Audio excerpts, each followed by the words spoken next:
En nuestra posteridad hay prosperidad. Dios busca una cultura y generación dispuesta a traer conciencia a los perdidos, cansados y quebrantados de corazón. ¿Harás brillar tu fe en medio de un mundo caído? Mientras nos acercamos más que nunca a la segunda venida de nuestro Señor y Salvador Jesucristo, en tiempos de desesperación y confusión, hagamos sonar juntos la alarma. Y ahora con ustedes, Pablo Azurdia. Hoy en esta noche vamos a continuar con la serie, con la segunda parte donde quedé sobre el tema, el poder de la casa.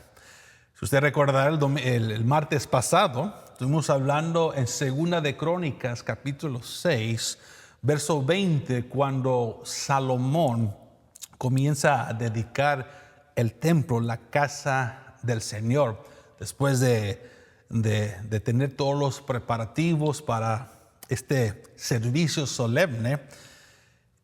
Vemos que en este capítulo, acompáñenme de nuevo, vamos a dar rápidamente un resumen breve de lo que se habló el martes pasado.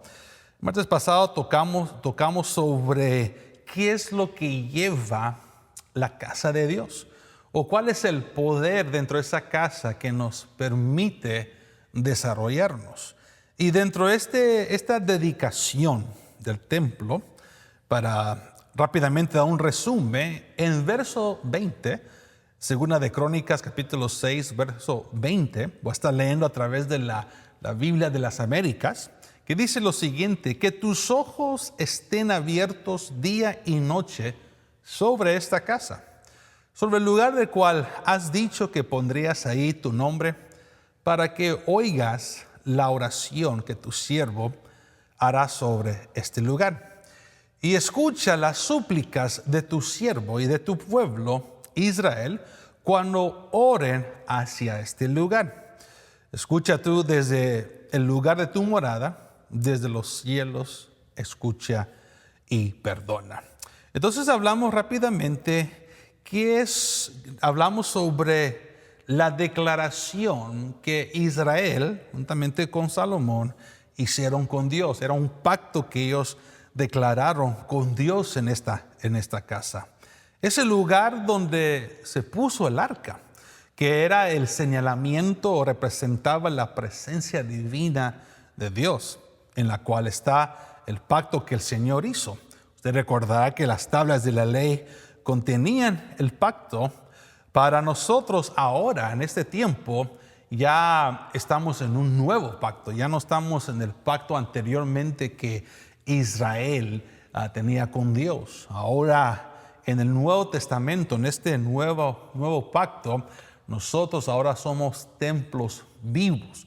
Ahora Dios ya no pertenece en un solo lugar donde antes pertenecía o donde la gente tenía que ir para buscar la presencia del Señor. Ahora nosotros, diga conmigo, la iglesia, somos templos, somos el templo del Espíritu Santo de Dios, conforme a 1 de Corintios capítulo 3, verso 16 en adelante.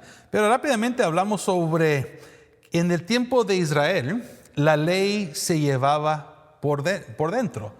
Dentro del arca. Ahí estaba la ley del Señor escrita, dada al pueblo de Israel. Entonces, ahora en esta nueva etapa, nosotros llevamos la ley de Dios escrita en nuestras mentes y corazón. También hablamos sobre lo que implicaba tener una experiencia personal de revelación divina para todos nosotros. Al igual también tocamos sobre lo que es base de misericordia de las iniquidades y olvido de los pecados.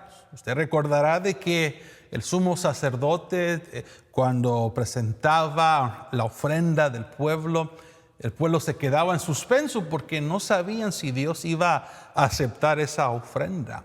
Pero en ese entonces, cuando el sumo sacerdote entraba al lugar santísimo, en ese tiempo los pecados eran simplemente cubiertos, no eran removidas.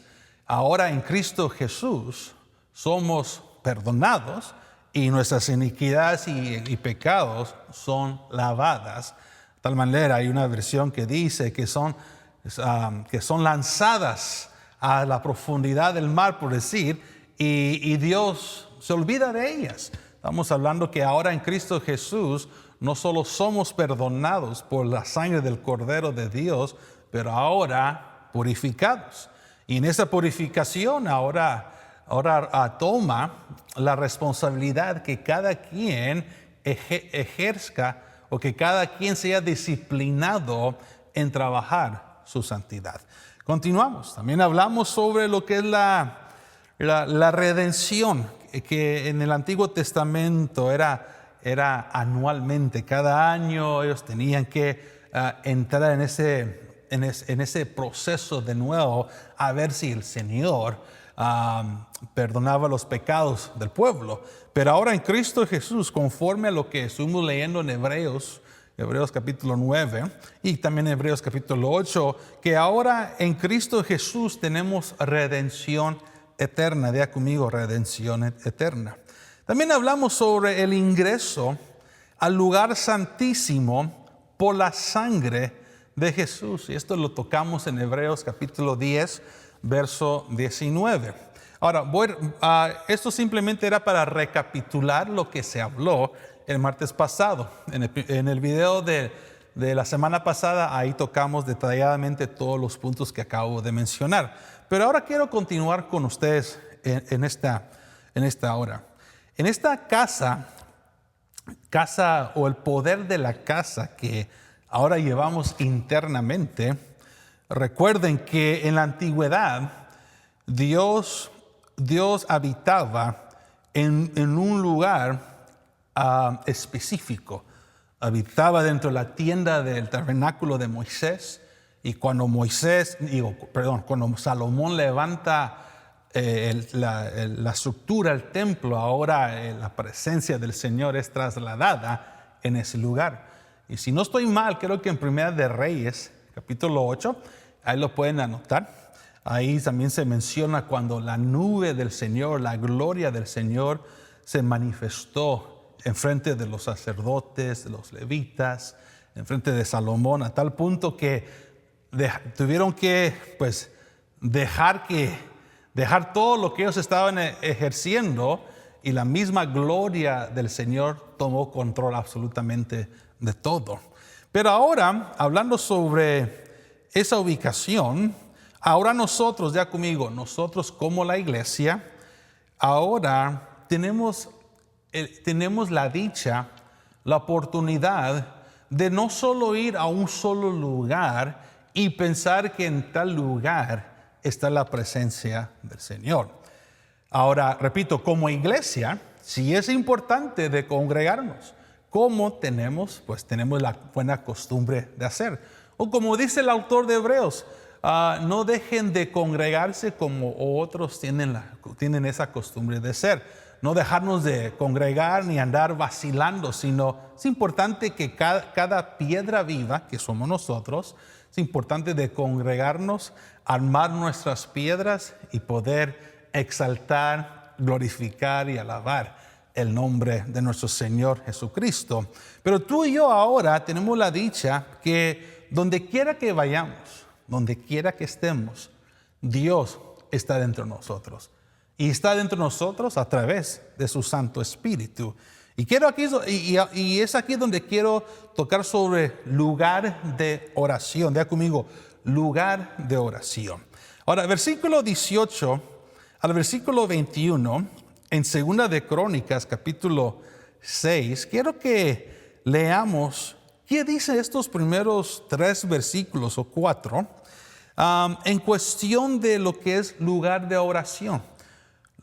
Cuando leo el versículo 18 al versículo 21, veo una sombra, o veo como Dios de una manera, o lo que Salomón declara, como que le da al lector, el que está leyendo, le da un anticipo a lo que iba a venir, a lo que ya llegó, y lo que ahora consideramos como una realidad, como una sombra venidera.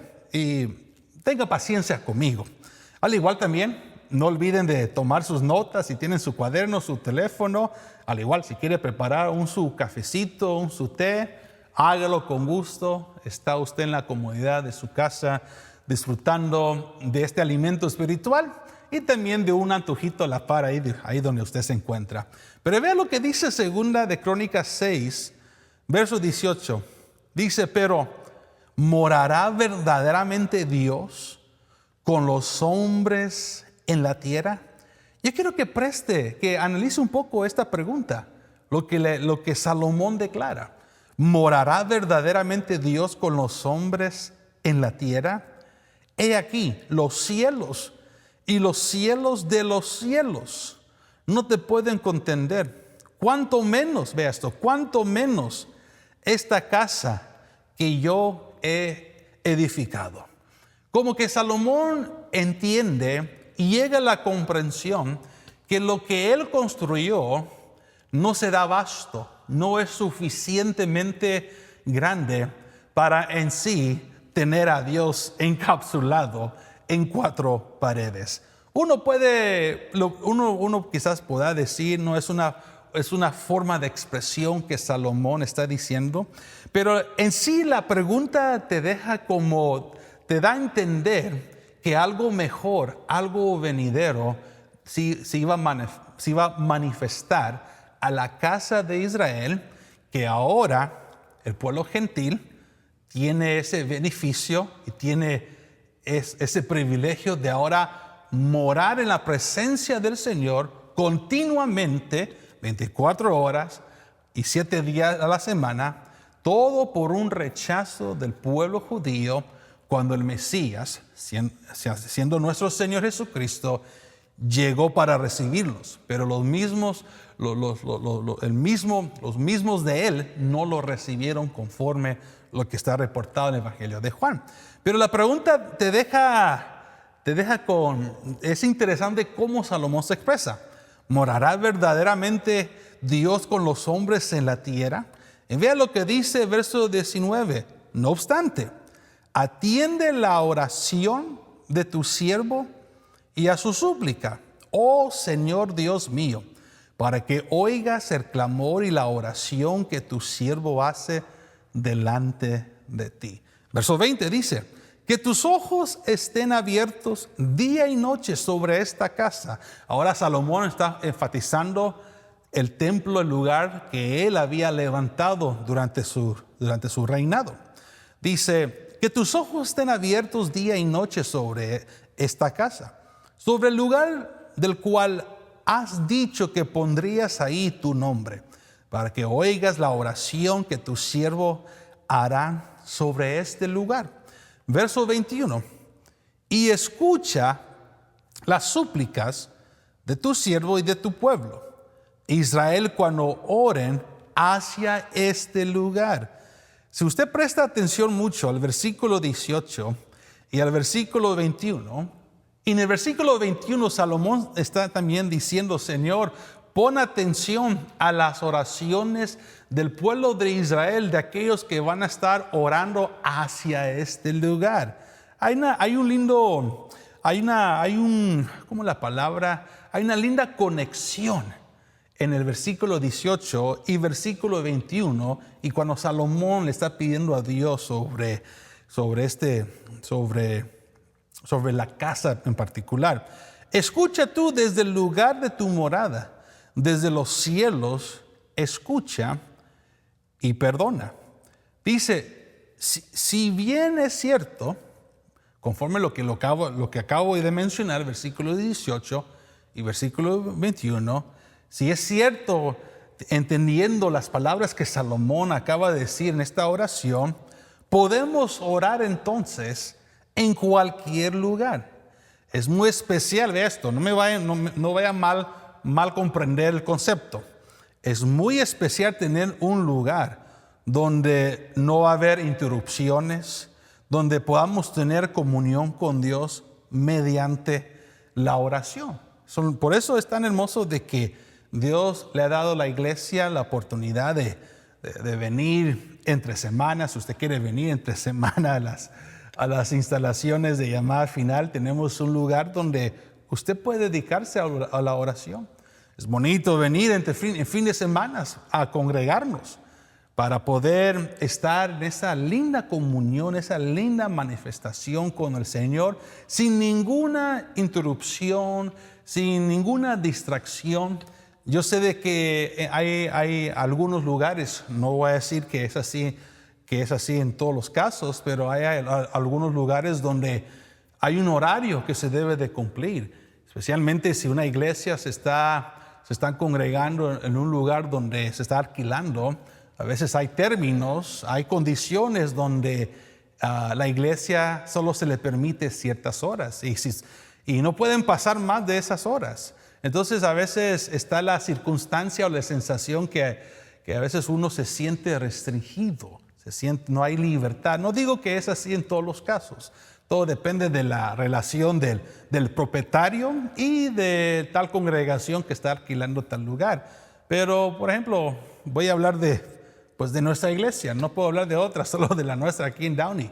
Qué privilegio que podemos venir sin interrupciones, poder decir de que Dios ha sido bueno y que el uso de este lugar es para que el pueblo del Señor pueda tener la libertad de adorarle, de bendecirlo, de servirle y también de ser de bendición para todos los hermanos en la fe que semanalmente vienen para congregarse unánimes y glorificar al Señor.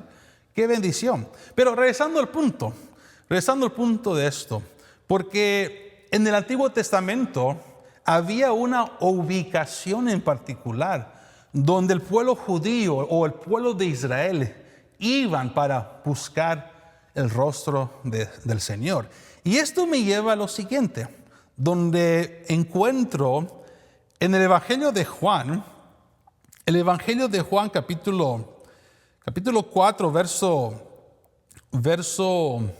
20 en adelante, donde Jesús está teniendo una conversación con la mujer samaritana y después de hacerle saber la vida que ella llevaba antes de tener contacto con el Señor, después de sacar a luz realmente la condición en la cual estaba la samaritana, en el versículo 19, Juan capítulo 4, verso 19, como que de repente ya la conversación cambia un poco. Pero el Señor muestra o declara algunas frases tan importantes que quiero hoy traer a su atención en esta noche. Verso 19 dice, la mujer le dijo, Señor, me parece que tú eres profeta. Y verso 20 dice, nuestros padres, ve esto, presta atención, nuestros padres adoraron en este monte. La mujer, la samaritana, está señalando una ubicación en particular. Y vosotros decís, hablando ya de los judíos, recuerden que los samaritanos y los judíos prácticamente eran familia, solo que el samaritano tenía 50% sangre judía y 50% sangre pagana. Solo es una generalización para entender la cultura de los samaritanos y los judíos, pero sin embargo eran familia, pero se odiaban en ese entonces. Pero ella dice, nuestros padres adoraron en este monte, y vosotros decís que Jerusalén está el lugar donde se debe adorar. La mujer samaritana no era ignorante. Ella con su gente decía que en este monte, en este lugar es donde adoramos a Dios.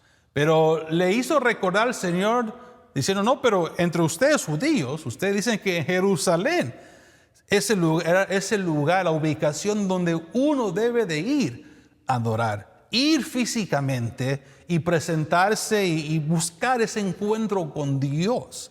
Pero vea la respuesta de Jesús en el verso 21. Porque ahora el Señor ratifica todo, cambia todo. Le da a entender que, le dice lo siguiente a la mujer, que el concepto que ella llevaba de la ubicación de adoración, que todo eso iba a cambiar o que llegó a cambiarse. Verso 21, Jesús le dijo, mujer, créeme, la hora viene cuando ni en este monte, ni en Jerusalén adoraráis al Padre. ¿Qué está diciendo el Señor? Le está alertando, le está acertando de que el concepto que ustedes, hablando de la mujer y los samaritanos y los judíos, el concepto que antes era, ha sido totalmente cambiado. Porque ya no será esa circunstancia, ya no será esa realidad. Ya ese lugar de adoración ya no será en un solo lugar. Y Jesús continúa diciendo lo siguiente, verso 22. Juan capítulo 4, verso 22. Vosotros adoráis lo que no conocéis. Nosotros adoramos lo que conocemos. Porque la salvación viene de los judíos. Ya conmigo, la salvación viene de los judíos. Y recalcando un poco esto, hay un salmo que dice, Salmo 87, verso 2, dice: el Señor ama las puertas de Sión más que todas las otras moradas de Jacob. Como que Jesús, entre todo eso, entre la explicación que le dio y el nuevo aviso o la nueva novedad que le dio, le está diciendo: no olvides que la salvación originalmente llegó hacia los judíos.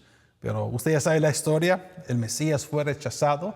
Entonces esa invitación, esa puerta, se le fue permitido al pueblo gentil para ahora disfrutar lo que somos, lo que tenemos y lo que ahora disfrutamos en Cristo Jesús. Pero me gusta de que el Señor le dice, ya el centro o el estilo de vida de adoración ya no será en un solo lugar, en una ubicación en particular.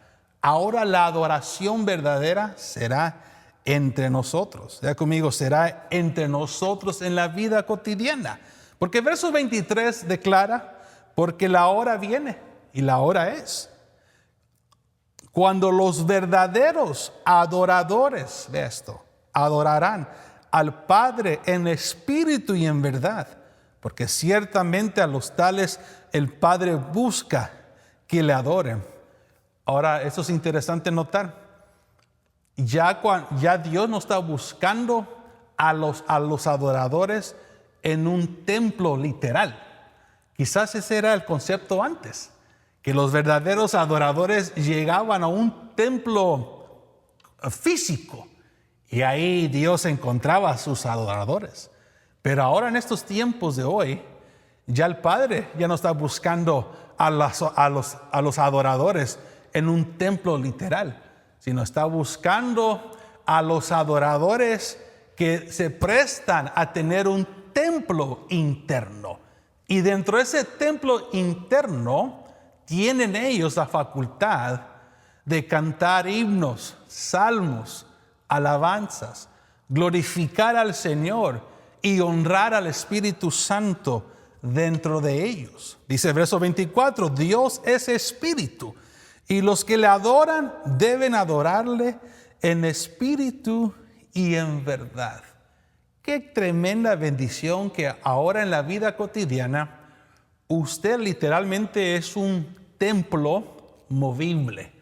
Usted es un templo portátil. Donde quiera que usted vaya, donde quiera que usted se encuentre, dentro de usted está el Espíritu Santo, dentro de su templo. Y usted lo puede adorar donde quiera. Usted lo puede exaltar en todo momento. Aún en un lugar que quizás no es diseñado para buscar la presencia del Señor, en cualquier lugar, usted le puede glorificar, usted le puede exaltar. Sea en el dormitorio, en su casa, en el trabajo, en los quehaceres de la vida, cuando usted anda cumpliendo con sus mandaditos o sus compromisos diarios. Donde quiera que usted esté, aún en el coche, en el auto manejando, ahí usted le puede presentar una adoración genuina. Y repito, creo que esto es importante también recordar, que la verdadera adoración no implica solo cantarle, exaltarle, que es parte de la adoración. Pero la verdadera adoración es mostrar una obediencia genuina. La verdadera adoración es saber cómo obedecer a Dios, cómo agradarle en todo lo que hacemos, cómo provocar una sonrisa de oreja a oreja para el Señor. La verdadera adoración es cuando el Padre está satisfecho con el estilo de vida que usted tiene. Que Él puede decir, como le dijo a Jesús, tengo contentamiento, estoy agradecido con mi Hijo. Poder agradar a Dios en esencia es la verdadera adoración. No es simplemente venir un día a la semana para buscar a Dios. No, nosotros llegamos a la iglesia no para encontrar a Dios, porque Dios ya está dentro de nosotros, sino nosotros llegamos a la iglesia para mostrarle agradecimiento a Dios por todo lo que Él ha sido en nuestras vidas, por todo lo que Él ha manifestado en la vida cotidiana. Nosotros llevamos a Dios para congregarnos. Repito, póngase a pensar que cada hermano o hermana que llega a congregarse es un templo vivo, un templo santo. Son piedras vivas que vienen a formar lo que nosotros llamamos el cuerpo de Cristo. El mundo tiene la noción, el concepto de que para buscar a Dios o para entrar en adoración, tengo que ir a un lugar específico para buscar a Dios. No, nos hemos equivocado. Por ejemplo, en Jerusalén se encuentra el muro de los lamentos. Se encuentra esa muralla que todavía queda, que es parte de la construcción original que se había restaurado en los tiempos de Nehemías y Esdras. Ya después de la destrucción que Roma hizo con el comandante Tito cuando entró en guerra con los judíos, y que aproximadamente 1 millón de judíos murieron en el año 70 durante esa confrontación con el imperio de Roma, pues lo que quedó era esa muralla. Y hoy en día usted ve que el turismo en Israel es fuerte. Mucha gente alrededor del mundo, aquellos que simpatizan al pueblo judío, van y ponen su mirada o van a ver esa estructura, esa muralla que todavía quedó de pie. Y usted ve de que al frente de esa muralla hay judíos ortodoxos, judíos de otras ramas, que ellos están ahí, abren su librito y comienzan a rezar, comienzan a hacer oraciones. Y bueno, hay una práctica que ellos hacen. Pero mi punto es que muchos piensan que en ese segmento que todavía quedó intacto, muchos piensan que ahí está Dios. O lo ven como una región muy solemne, muy simbólico. Claro, creo que en cuestión del simbolismo lo que representa es significativo, tiene peso en la parte historial. Pero para decir que ahí habita Dios o que una porción de la presencia de Dios se encuentra ahí, estamos equivocados. Porque ahora en el nuevo pacto y conforme a las palabras que el Señor declaró que el Padre está buscando adoradores en espíritu y en verdad, Él los va a encontrar y los va a hallar entre la sociedad, entre la vida cotidiana. Lo que hacemos en el diario vivir, ahí Dios está monitoreando, está prestando atención quiénes son los verdaderos adoradores. Espero que me hago entender hoy en esta noche. Perdón por la redundancia. En el Antiguo Testamento, sí, la presencia de Dios estaba ubicada en un cierto lugar. Como dije el martes pasado, Dios, su intención es tabernaculizar con su pueblo, andar en comunión con su pueblo. Pero en los tiempos de Moisés, en los tiempos de de Saúl, de David, de Salomón y de toda la descendencia davídica. Sí, Dios habitaba en un lugar específico, pero ahora lo tenemos acá. Tócate el corazón. Aquí llevo a Dios. Dios Espíritu Santo dentro de mí. Y está buscando aquellos adoradores genuinos. Y quiero dar el beneficio de la duda, que usted es un verdadero adorador en espíritu y en verdad, porque su misión principal es agradarle en todo. Ya todo lo demás es secundario. Creo que la misión principal, el objetivo principal es poder nosotros agradar a Dios en todo. Que cuando el Señor venga, pueda hallar una fe genuina y transparente. Pero bueno, sigamos adelante. Sé que me extendí un poco en este concepto, pero es importante notar lo que Jesús declaró de nuevo. Repito, Jesús dijo: créame, mujer, la hora viene cuando ni en este monte ni en Jerusalén adoraráis al Padre. Palabras revolucionarias. Vosotros adoráis lo que no conocéis. Nosotros adoramos lo que conocemos. Yo quiero preguntar, ¿cómo andamos en nuestra relación interna con el Espíritu Santo? ¿Cómo andamos? De 1 a 10. Espero que usted pueda decir: no, pastor, yo ando en la cúspide, en la presencia del Señor. Yo ando diariamente tratando de tener contacto constantemente con el Espíritu Santo. Sigamos adelante. Ahora, en esta nueva etapa, en esta nueva era, regresando a 2 de Crónicas, creo que es importante notar ese lindo punto, que versículo 18 al versículo 21, Salomón comienza con esa pregunta: ¿morará verdaderamente Dios con los hombres en la tierra? He aquí, los cielos y los cielos de los cielos no te pueden contener, cuanto menos esta casa que yo he edificado. Nos da a entender que algo mejor está por venir, y sí llegó hace 2000 años atrás.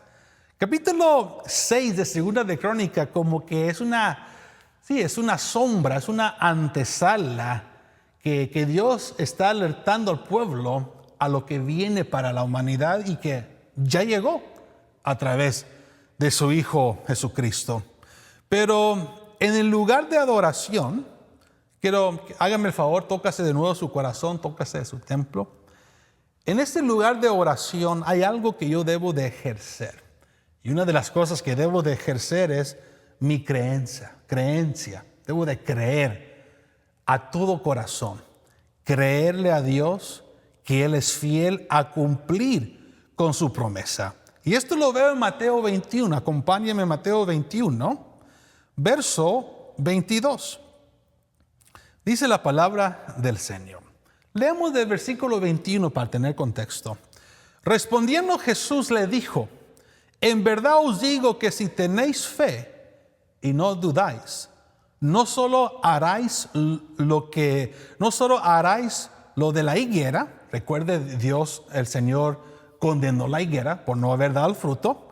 Dice, sino que aun si decís a este monte, quítate y échate al mar, así sucederá. Pero el verso 21 dice, y todo lo que pidáis en oración, creyendo, lo recibiréis.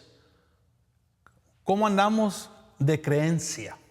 ¿Cómo andamos de convicción hoy en esta noche?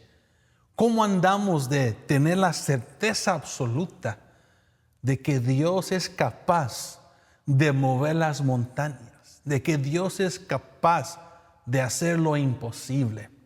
Les vengo a recordar de que el tema ministerial de este año 2024 es caminar en lo sobrenatural. ¿Cómo andamos de creencia? ¿Cómo andamos de certeza de parte de Dios? Encontramos en Mateo capítulo 7, verso 7. Pedid y se os dará. buscad y hallarás, llamad y os abrirá.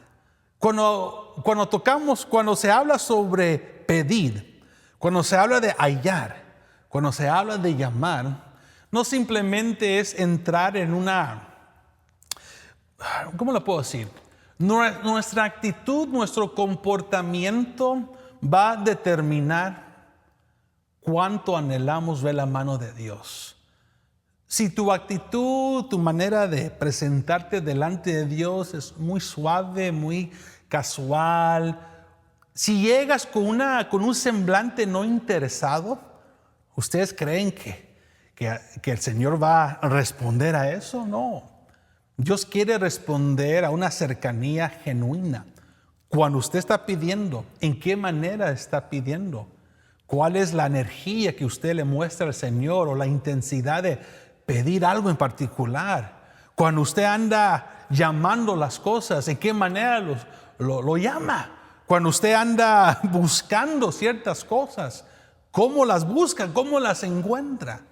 Por ejemplo, qué fea es la sensación cuando de repente alguien tiene que estar en un lugar a tal hora y estás a punto de salir de tu casa y de repente se te pierden las llaves del auto. ¿Verdad qué horrible la sensación? ¿Y qué hace uno cuando se da cuenta que no encuentra las llaves? Se afana, se angustia, a veces entra en un estado de pánico, de ansiedad. ¿Y qué hace uno? Comienza a buscar, se tira abajo para ver debajo del sofá, de la cama, o a veces algunos abren el refrigerador a ver si las llaves están ahí. En otras palabras, uno actúa de una manera que no es tan normal, porque uno muestra un extremo, una exageración para encontrar esas llaves. Y usted ve el reloj, tiene ya 5 y 10 minutos que no ha encontrado las llaves y está desesperado. Yo pregunto, si eso nos saca de nuestra comodidad y si esa actitud a veces nos ayuda para encontrar lo que según se ha perdido, ¿cuánto más tenemos que ser nosotros en lo espiritual? No podemos ser adoradores de labios. No es solo de declarar cosas, no es solo de rezar lo mismo, no es solo de decir di esto, di lo otro y es más que suficiente.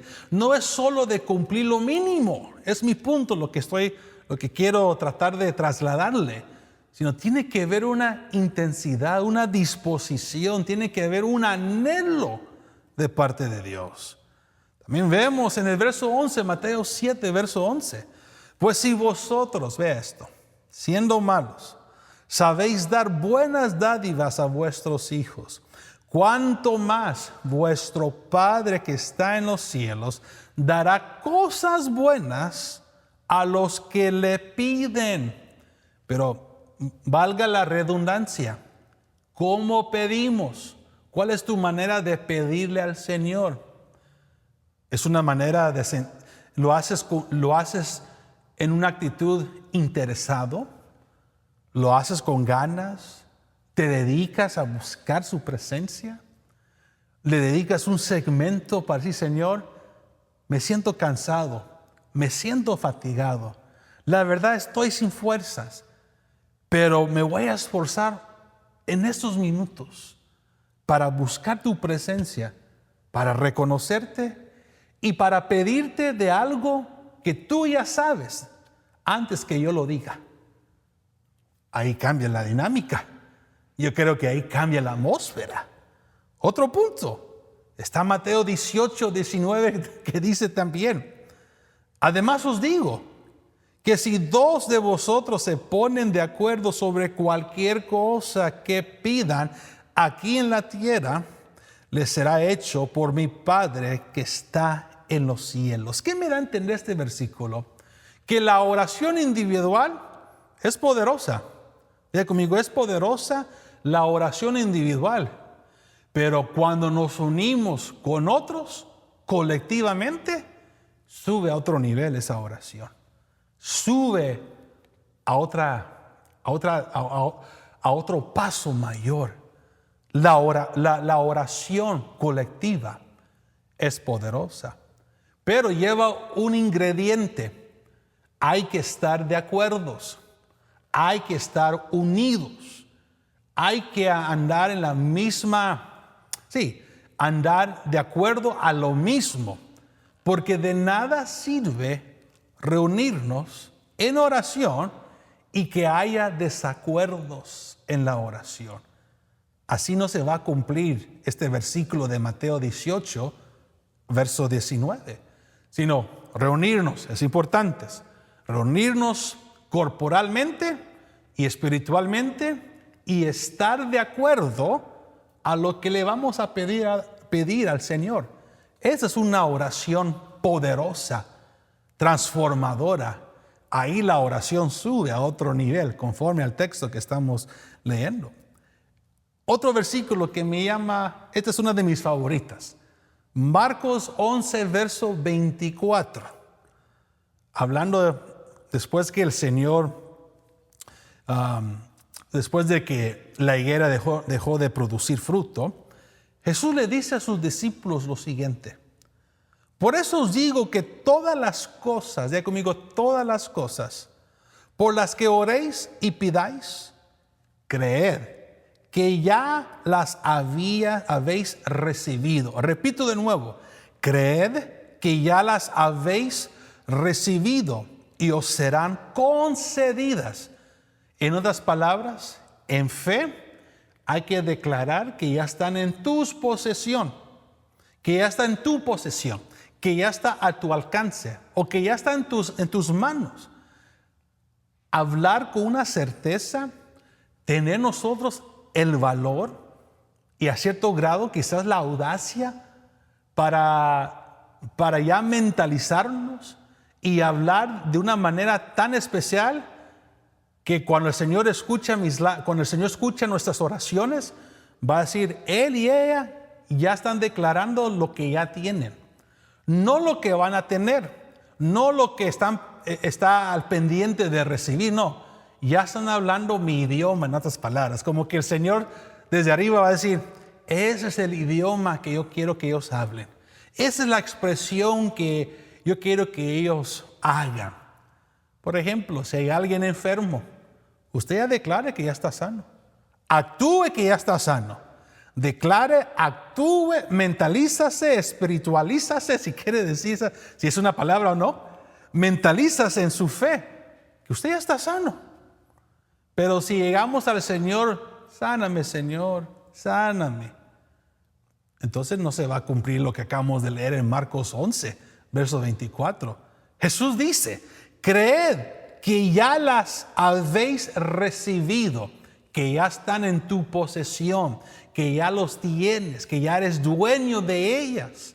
Entonces dice, os serán concedidas. En otras palabras, hay que hablar con fe. Hay que hablar con fe. Hay que hablar que ya estamos en esa dimensión, que ya estás en esa conquista, que ya eres un vencedor, que ya tus pies están pisando la tierra prometida. Esa es la manera que Dios quiere que andemos, amada iglesia. Sigamos adelante. Hay otro pasaje igual que encontramos esta es otra Lucas, la versión de Lucas que dice Lucas 11:8. Os digo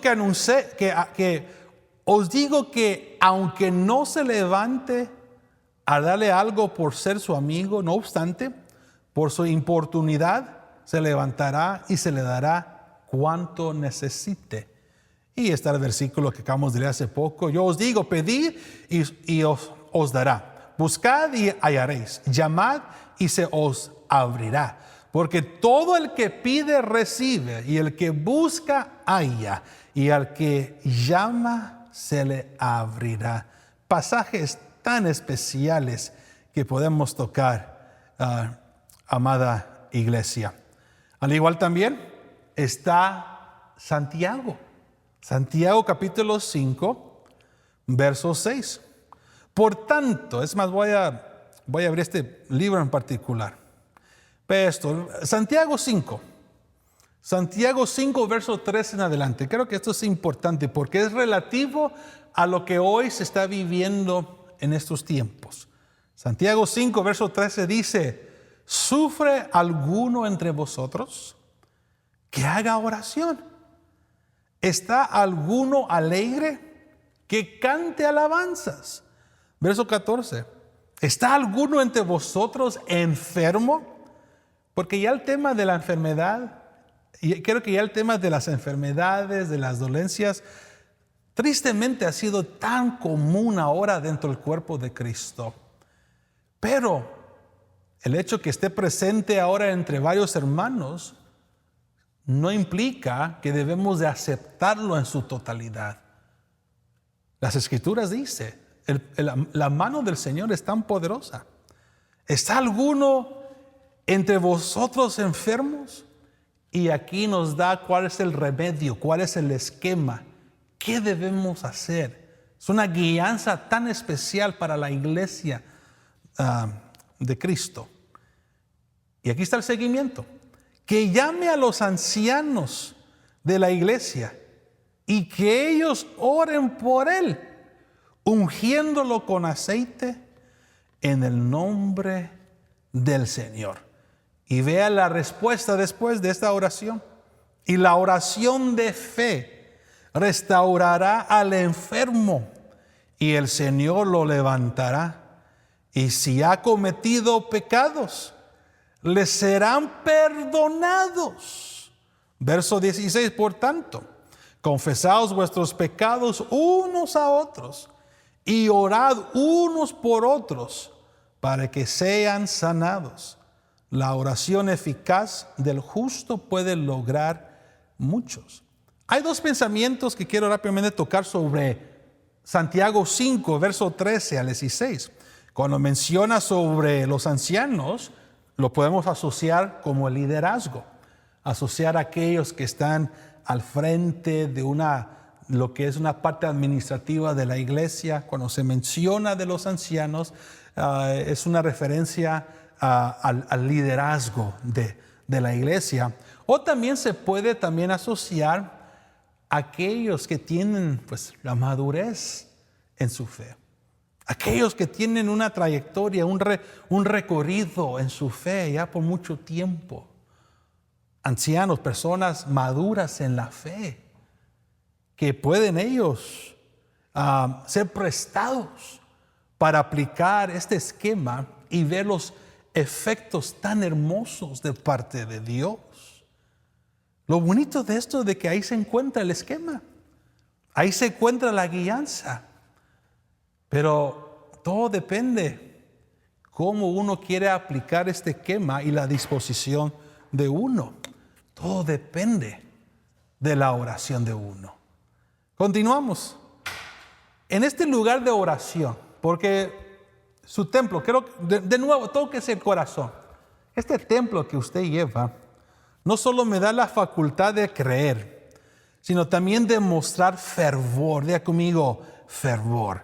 En Hechos capítulo 12, verso 5, dice lo siguiente. Hechos 12, verso 5. Ya me queda poco tiempo, amada iglesia. No sé cómo estamos de tiempo los hermanos de producción. A ver si me lo pueden poner en la pantalla ahí, por favor. Pero, bueno, sí, me queda unos minutos, que es la impresión que tengo. Pero dice con fervor. Hechos 12, verso 5, dice: así pues, Pedro era custodiado en la cárcel. Pero la iglesia, de conmigo, la iglesia hacía oración ferviente a Dios por él. No vaya a pensar que era una oración casual.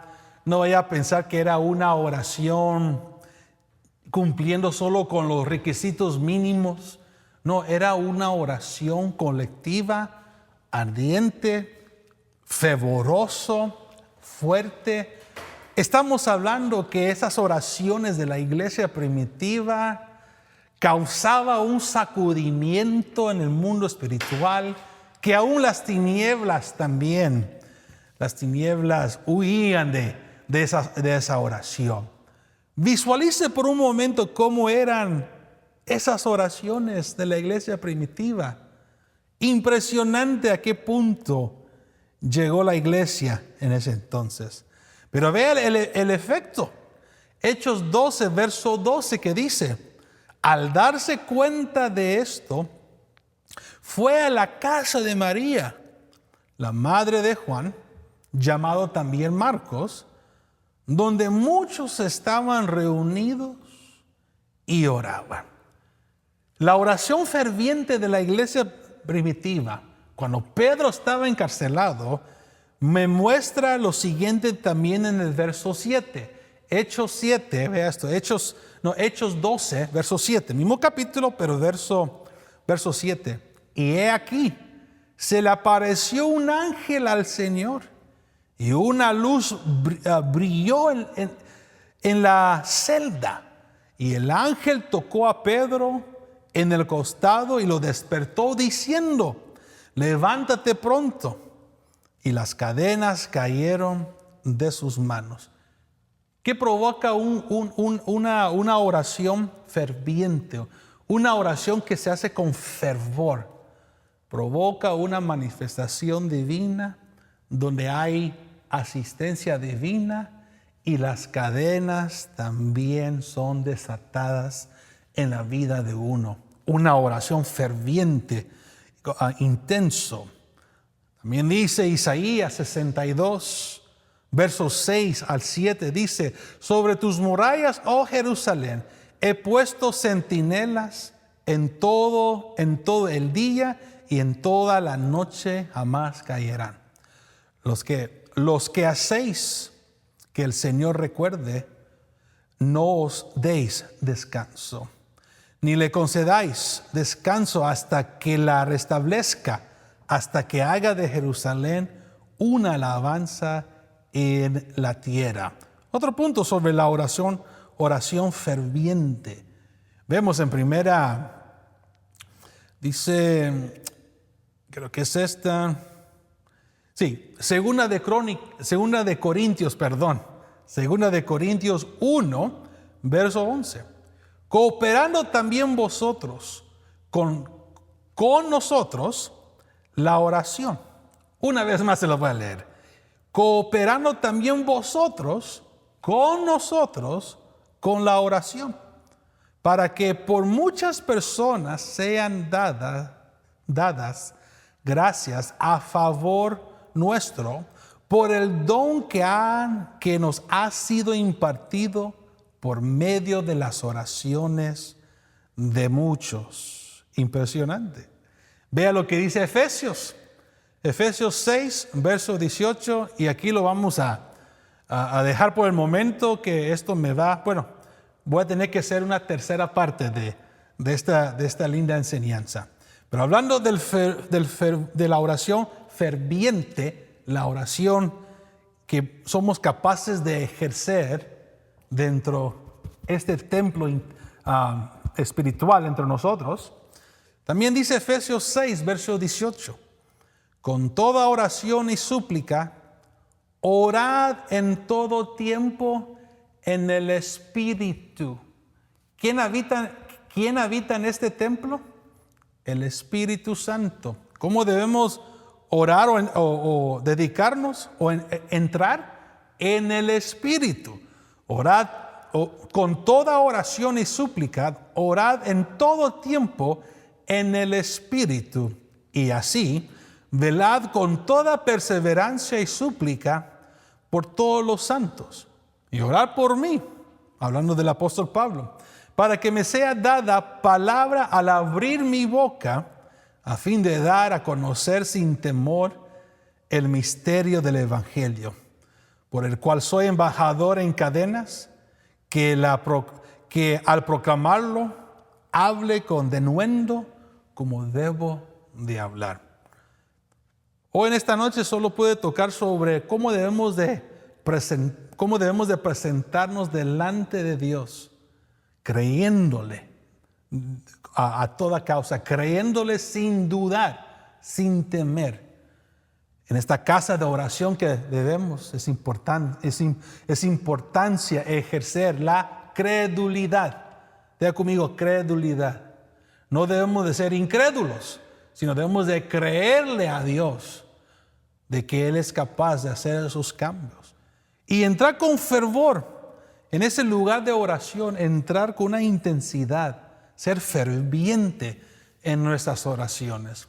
Ahora más que nunca, termino con esto, ahora más que nunca, debemos de orar para que el Señor cubra a su iglesia de todo mal, de todo ataque. Últimamente en estos meses, la iglesia ha sido atacada, ha sido vituperada.